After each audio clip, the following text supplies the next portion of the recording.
It is a great honor to become part of the university in this way, and it's also, for me, very exciting to have a chance to bring some ideas to you about how the Internet is evolving and how we may have to deal with it in an international setting. And I'm looking forward very much to the questions that you may have and the ideas that you choose to express at the end of my formal remarks. Let me begin, though, by reminding you a little bit of how this system actually works. When the idea of using packet switching was first considered in the early 1960s, most of the traditional telecommunications world thought that it was crazy. In the circuit switched world, which is the way the telephone system generally works, you reserve capacity at both ends and all the way across the network for the two parties to communicate. And even if no one is saying anything, the capacity is dedicated. In the packet switching world, it's quite different. It's more like cars on a big highway, and many cars can be in the same traffic lane as long as they're not in the same place. So when they don't run into each other, you get more use of the capacity than you would if you were to reserve one lane for one car all the way across the country. So packet switching was chosen to be a more efficient way of linking computers to each other. In order to make this work, you have to have some rules, and those rules are called protocols. And you also have to have a way of saying how to refer to the different places in the network. So every machine that's on the net has to have an address. And in order to do this, we went through many iterations in the early 1970s and came up with an address space, kind of like telephone numbers, that were 32 bits long.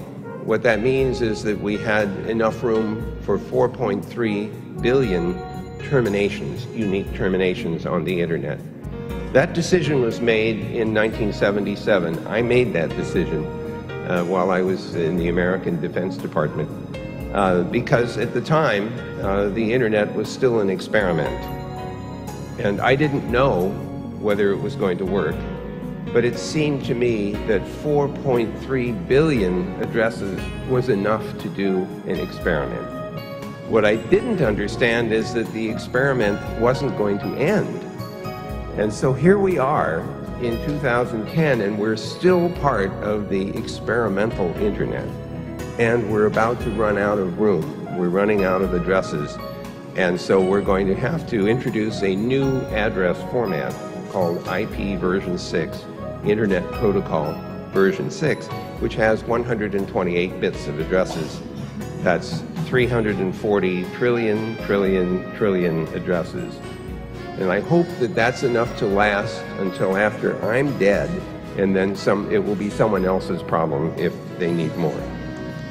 So this is what a typical Internet packet looks like. It has a from address, a to address, and some contents. It's a lot like a postcard. So if you know how postcards work, you actually know a lot about how the Internet works. Now, there are names and addresses in the Internet, and names are things like www.google.com, and the addresses are the numeric ones. The IP version 4 addresses look like the 208.234 and so on. And the other more complicated looking address is the ones that we use to express the 128-bit IPv6 addresses. The system is built in a very layered fashion, and this turns out to be extremely important. It's important even from a policy point of view. I want to draw attention especially to the third level up, the one that says network. That's the Internet Protocol layer. It has a very interesting property. The first property is that the packets, the little electronic postcards, don't have any idea how they're being carried through the network. It was designed that way. The little packets don't know whether they're being carried on an optical channel, being carried over a satellite link, maybe carried over a radio link, or maybe even over a coaxial cable. The packets don't know how they're being carried. And the reason that that's important is that when we designed the network in 1973, my partner, Bob Kahn, and I knew that we did not know what new communication technologies would come along in the future. And we wanted to make the internet packets work on any new method of communicating. And so that decision turns out to have been very important, because as new technologies have come along, things like asynchronous transfer mode, mobiles, optical fiber, packet over SONET, all of those new technologies have been able to carry internet packets. So we've been able to bring the internet into, bring into the internet the use of these new communication and switching systems. So we sort of future-proofed the design of the network. But there's another property which is even more important. The packets of the internet do not know what kind of information they're carrying. All the packets know is that they have a little bag of bits, and they're supposed to bring the bits from point A to point B with some probability greater than 0. That's all that the packets know. They don't know whether those bits are a bit of audio, or maybe video, or part of a web page, or part of an email. They don't know. And the reason that turns out to be important is that when you want to add a new application on the internet, you don't have to change the IP layer, because it doesn't care what the application is. It doesn't care what the contents of the packets are. So in the course of 35 years, many, many new applications have been developed on the internet because it's completely insensitive to what applications are running. That has left people with the freedom to invent new applications without having to change the underlying structure of the system. So this permissionless invention, permissionless innovation, has turned out to be part of the reason the internet has exploded with new applications. Let me explain something else now. The internet packets have all the same properties of postcards, so let me remind you. When you put a postcard into the postal box, there's no guarantee that it will come out on the other end. The Postal Service is what's called a best efforts service. Well, the internet is like that too. When you put an internet packet in the internet, there's no guarantee that it will come out the other end. If you put 2 postcards in the post box in a particular order, there's no guarantee they will be delivered in that order when they come out the other end. This is also true of internet packets. So you might, ask yourself, why would anyone want a network like this? Things don't stay in order and they get lost. Well, to overcome that simplicity, we put another layer of protocol on here. Let me see if the transport layer just above network layer, TCP, Transmission Control Protocol, is the method for overcoming the weaknesses of the IP layer. So the TCP protocol works roughly like this. Suppose that you had a book and you want to send it to a friend, but the only way the post office would carry anything is postcards. So the question is, how would you solve that problem? Well, the first thing you would do is tear the pages out of the book and cut them in half to fit on the postcards. And then you'd notice that not every postcard has a page number because you cut the pages in half. And you think, these postcards may get out of order, so I should number every postcard 1, 2, 3, 4, 5, 6, so my friend can put them back in order when they arrive. Then you also remember that some of the postcards may get lost, so you keep copies of them just in case. And then you ask yourself, how would I know if I should send copies? And so you have an arrangement with your friend. You say, will you send me a postcard telling me which ones you already got? Send me a card saying, I got all the postcards up to number 420. And as soon as you get that postcard, you can throw away the copies because you know your friend has those. And then you realize that your friend's postcard might get lost.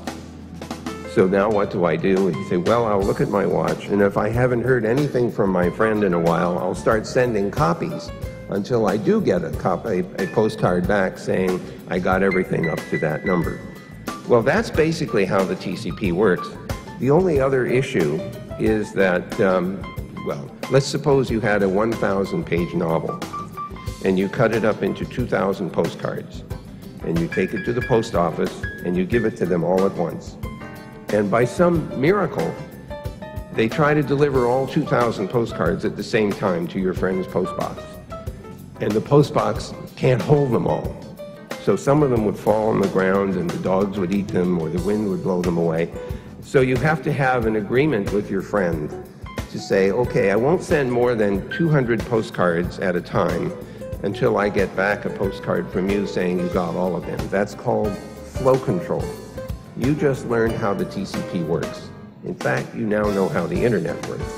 There are some other little details, but that's the basic element of the way the network functions.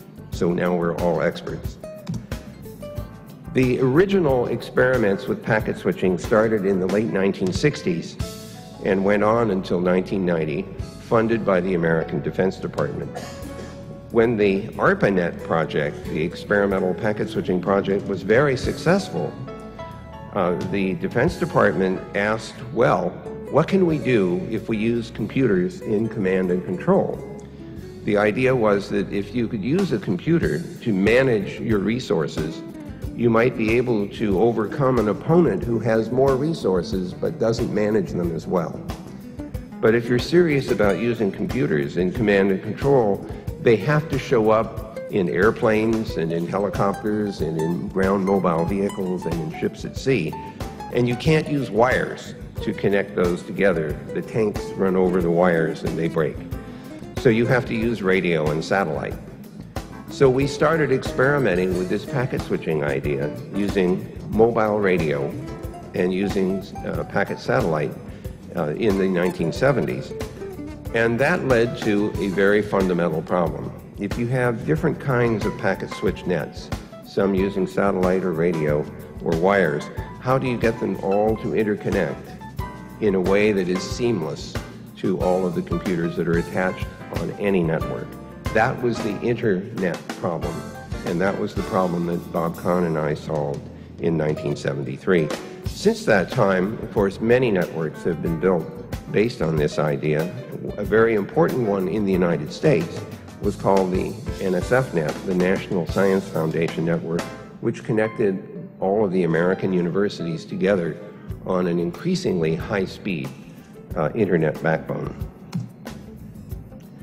I got my start in this whole process as a graduate student at UCLA. I wrote the software that connected the Sigma 7 machine to the first node of the ARPANET in September of 1969. By December, we had 4 computers connected together. Not a very big network, but an important experiment. The Sigma 7 computer is in a museum now, and some people think I should be in the museum too, but in any case, here I am. This was a very successful experiment, and today, if you look at the Internet, which has resulted, you see something like this. This is actually an automatically generated image of the Internet.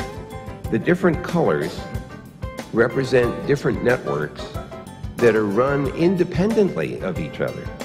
So each color is what we call an autonomous system, and it's operated by a company or a university or a government agency. They are all voluntarily interconnected. There is no central control. And that's important. When you think about policy and Internet, you have to remember there is no central control. So what you're seeing here is a gigantic global collaboration among people who have built pieces of Internet, have voluntarily interconnected those pieces. And the only reason it works is that they all use the same TCP/IP standards. There are lots of different ways in which these systems can be connected. Some networks connect directly to each other with dedicated circuits. Some of them will connect at public access points, internet exchange points, and this way multiple parties can meet and exchange traffic in one place. Another possibility is that you purchase internet access from someone else, and that other network operator promises to take your packets and deliver them anywhere in the internet, anywhere in the world, for the fee that you pay. So there are lots of different ways of interconnecting, and there aren't any regulations. These are all business decisions made by the independent operators. So an internet exchange point is typically like a data center where people put their routers and connect them to their networks, and the routers become interconnected at that data center, and that's where the packets are exchanged to form that connected network that I showed you before. There are many, sometimes more than one internet exchange in each country. Some of them are government-sponsored, some of them are for-profit, and some of them are not for-profit. Again, this is a very open environment, and different entities, different organizations can choose how they want to operate in the internet world. An internet service provider typically offers access to the internet, something that moves the electronic packets around, but they may also offer connectivity, the transit and peering. They may offer the translation of domain names into internet addresses, and some of them will offer applications like electronic mail or web services, or maybe hosting. So if you have an application that you want to run on the internet, but you don't want to have the computers to run it, you can hire someone else to run the computers and put your application on it. Google is a good example of some of that. We have lots of applications running in our data centers, and other people get to through the internet to those data centers and to those applications. Now, something historically interesting has happened this year. For most of its lifetime in the internet, the domain names of the net have been written in Latin characters. And so every generic top-level domain like .com or .net, and every international domain or country code has been written with two characters, like Afghanistan is .af, Russia here is .ru.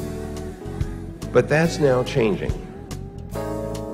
The internet has now adopted the use of the Unicode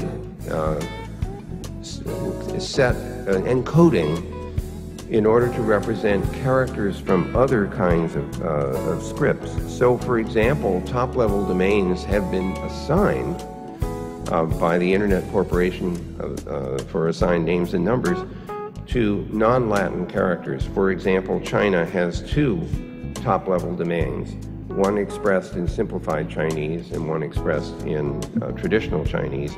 Egypt has a new top-level domain that's written in Arabic. You have one that's written in Cyrillic called RF, which stands for, of course, for the Russian Federation. Now, you still have the Latin character top-level domains as well, but now we have both. Part of the motivation behind this is to allow users to have domain names that are expressed in their local languages, in addition to the older method of expressing them in Latin characters. There are more of them coming as time goes on. Now, there's a big policy problem here, and it takes a minute to be clear why.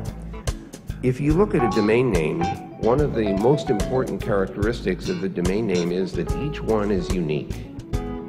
So only one party can be assigned a domain name. www.google.com is only assigned, in this case, to Google and not to anyone else. You can imagine the confusion if you assign a domain name to two different parties. So then how do you know which of the two you're supposed to send your traffic to, or which site you're supposed to go to? There would be confusion. So the domain name system was designed to have every domain name be uniquely assigned to one party. Unfortunately, the trademark law and trademark history allows the same trademark to be assigned to more than one party. So you can have the ABC equipment manufacturing company, and you can have the ABC bread company. Both have the same trademark, ABC. The trouble is only one of them can have abc.com because the domain name system doesn't recognize the possibility of multiple trademark assignment. So there's a collision in policy. And there's no good resolution to that right now because the domain name system doesn't have the same properties as trademark.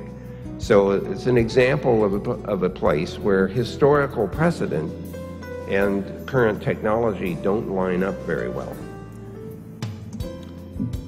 Another interesting thing that's happening is that television has come to the internet, or maybe the other way around, the internet has come to television. People are using the ordinary internet packets to carry video. I'm sure you've seen YouTube, but you've probably seen other video offerings as you go from one website to another. I believe that we're going to end up seeing the video medium transformed by its presence in the internet. And the best way for me to emphasize this is to say that in the historical implementation of television, sound and video were captured together and transmitted as a single unit to a television set. In the internet world, each of the media, the sound, the video, and maybe even text or other material is sent independently as streams of packets so that they're distinguishable at the receiving end. What this means is that the device that's receiving this information can process it independently. And in our world, I don't know if I have a slide for this, but in our world at Google, we take advantage of the fact that these streams of information are independent and can be processed separately. So, for example, if you want to caption the television program, and the caption stream, the text of what is being said, the caption stream is independent of the video, then when it's received at the far end, it's possible to translate into different languages. So in our YouTube offering, we generate the captions automatically if it's in English. We haven't learned to do this yet in other languages. But if it's an English language dialogue, we automatically recognize the English language, produce captions, and then we can translate those captions from English into 53 different languages. We can only do this because the caption stream is separate from the video, and we can manipulate it when we receive it at the far end. Gmail is another example of an application on the internet. Electronic mail was invented in 1971 on the ARPANET. It was the first big application, and it continues to be one of the most common applications on the net. Instant messaging and chatting with each other, and of course on the mobiles, SMS are all very popular. You could see where this is heading. The internet started out as a project to connect computers together, but it turned out to be a network to connect people together. And so the social aspect of the internet has turned out to be as important, or maybe more important, than its technical use to connect computers together. Twitter is another example of a communication medium which has come to the internet by way of mobiles. Google Maps is another application that people make heavy use of, especially if they're trying to find their way from one place to another. Producing maps of the entire world and making them available to people online, and particularly available to them on their mobiles, means that you don't have any excuse for being lost anymore. Between the GPS system and the Google Maps, or its analog from other companies, you should always be able to find out where you are. I mentioned YouTube already. Here's an issue at YouTube. The video is contributed by the viewers. We don't produce any of the video at Google. This video is uploaded to us. In fact, we get about 24 hours of video per minute uploaded into the internet. 24 hours per minute is uploaded into YouTube. There's no way that we could possibly look at all of the video as it's coming in, and we don't. So there are issues. Suppose that someone uploads a film that is owned by someone else, it's copyright by someone else. Well, under international law, copyright violations are considered illegal, and you have to do something about that. The conclusion that we reached at Google, as have others, is that since we can't look at all the video ahead of time, we allow people to tell us, we just saw a video that is copyright and you should check to see whether or not it should be taken down because it's a copyright violation. So we rely on a convention called notice and takedown, which means that when we are given notice at Google about a possible violation, we will then pay attention to that, determine whether or not there is an issue, and if there is a violation, we will take it off of the YouTube system. This is the only way that we have found to cope with the amount of video that has come up. The same issue arises with audio. Some people use music when they produce these videos for YouTube, and the music may actually be copyright, and there are questions about permissions. And once again, we would take things down if we're told that the audio belongs to someone else. There are other issues that some of you will be very familiar with. Cryptography is becoming very important in the internet, partly to protect confidentiality, partly in order to support digital signatures, or even to protect the domain name system. But there are questions about export of these kinds of technologies. In the United States, the term dual use is sometimes used to say this technology could be used for commercial purposes, but the same technology could be used for military purposes, and there is a policy question, should this export be permitted or not? And it would not surprise me if there are similar concerns here in your government. There are questions about general regulation of the layers of the internet. Who has access to the basic internet transport system? Who has access to the applications that run in the internet? Should there be an open arrangement so that anyone here can get access to any internet service anywhere in the world? That would be the kind of open internet which has been, in my opinion, very beneficial for the last 30 years. So this regulatory framework is an issue. I've already mentioned dispute resolution and trying to decide in which jurisdiction these disputes could be resolved, especially when they're global in nature. The convergence of television, radio, and telephony is raising other major problems in policy.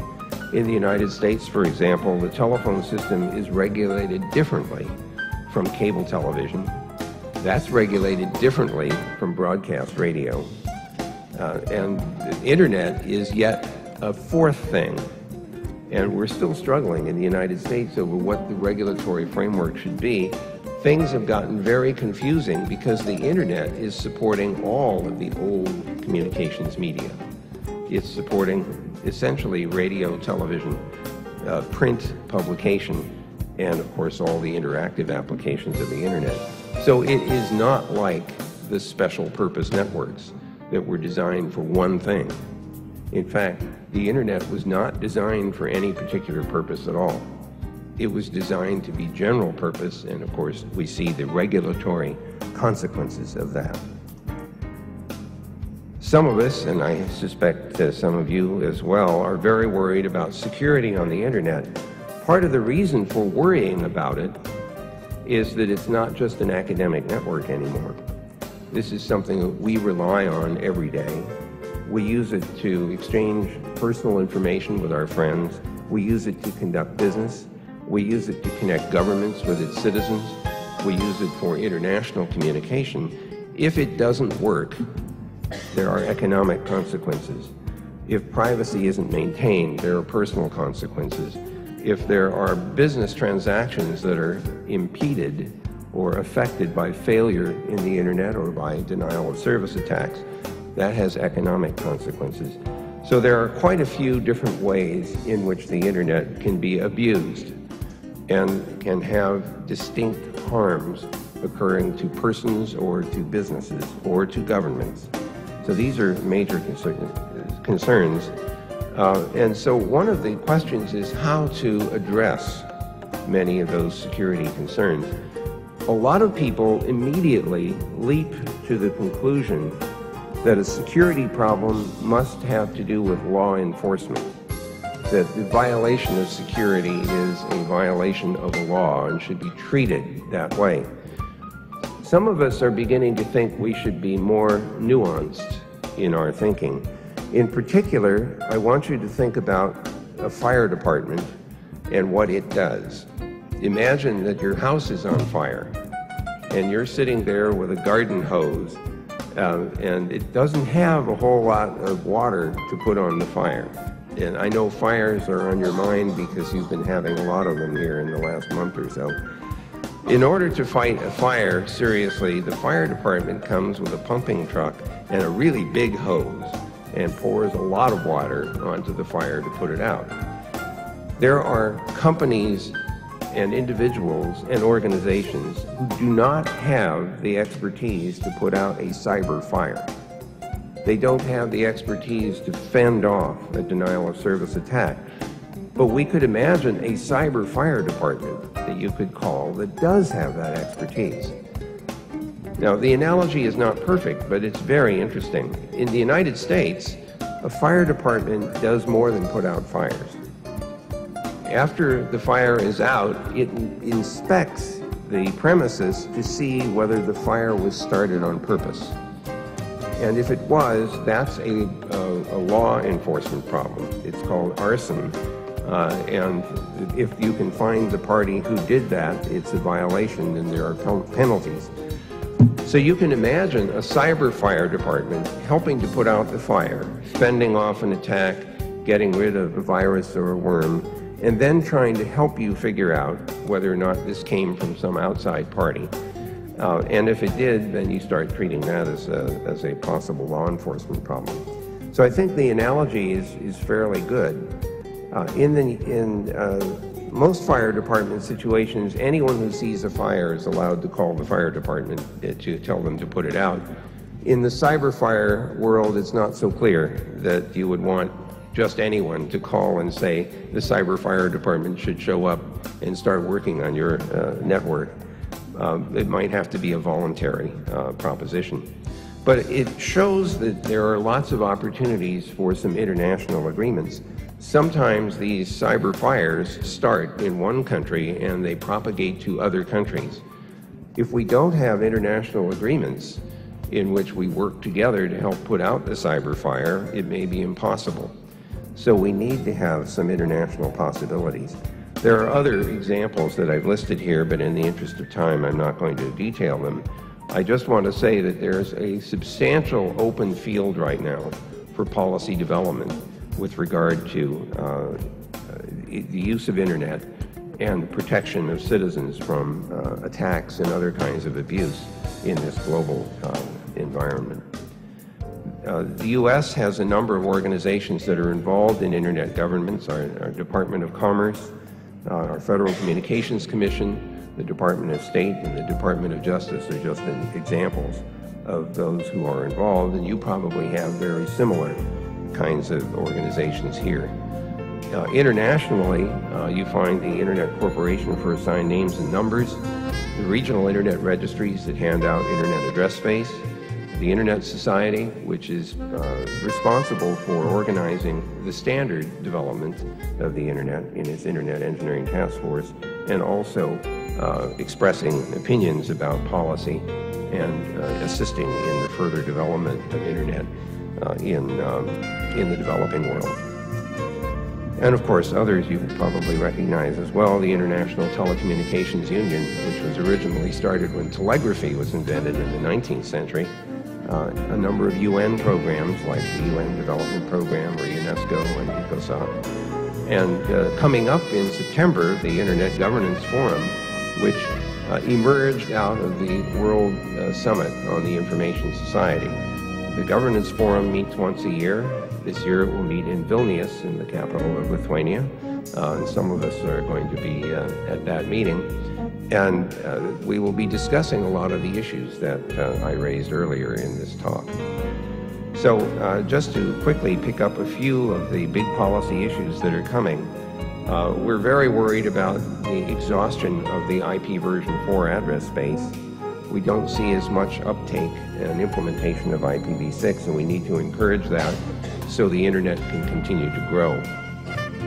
I'm concerned about the meaning of digital signatures on a global basis. I'm concerned about intellectual property protection in this internet environment, and also deciding where policy should be designed and implemented.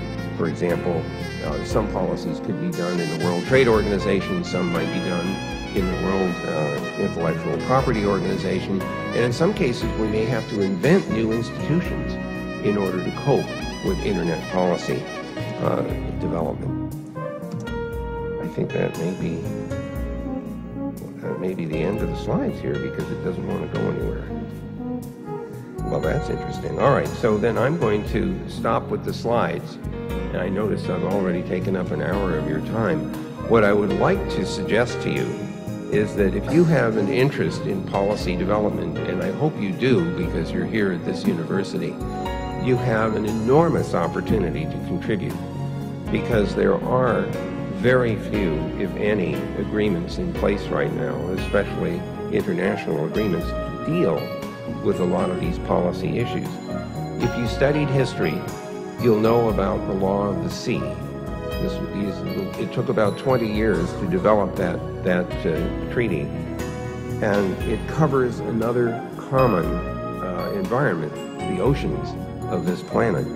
The internet is another big digital ocean.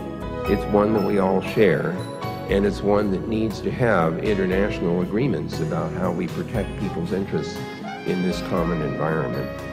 So I'm going to stop there, and I thank you, большое спасибо, for the time this morning, and I'm happy to try to respond to any questions that you may have.